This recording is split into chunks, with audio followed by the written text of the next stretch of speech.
I pray that out of his glorious riches he may strengthen you with power through his Spirit in your inner being. Ephesians 3 verse 16. Pastor Ralf Friedrichs reminds us that as Paul writes these words, he is in prison, bound by the powers of the Roman Empire. Humanly speaking, he's weak and vulnerable. He's now writing to people who had placed their trust and hope in the gospel he preached. But if Paul's lengthy imprisonment is anything to go by, this gospel seems to be in ruins. Naturally, Paul is concerned that his readers might be tempted to lose heart and give up. So what does he do? He prays for them. He prays that God would strengthen them, and that God would be with them. Paul's readers needed inner strength, because to all appearances it seemed like there was only weakness. The gospel didn't look strong and powerful.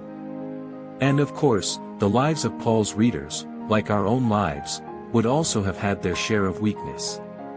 The pastor says they were living in a world of sickness, opposition, struggles against sin, and death.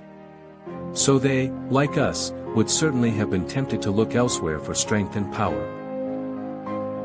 That's why they, like us, needed the work of God's Holy Spirit, to strengthen them in their inner being. And this is what Paul prays for. He knows that God can grant his prayer for strength.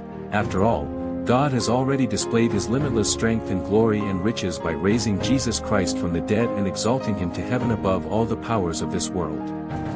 What was Paul actually expecting God's Spirit to do? God's Spirit is at work to strengthen us, and Christ lives in us. This was Paul's prayer for his readers, even in the midst of circumstances that seemed weak and ruined. What a great prayer for us to pray too, for ourselves and others. So, let me encourage you that your life be filled with divine power so that no matter what the future brings, be it sickness, grief, hardship, or even death, that the Lord may strengthen you with power.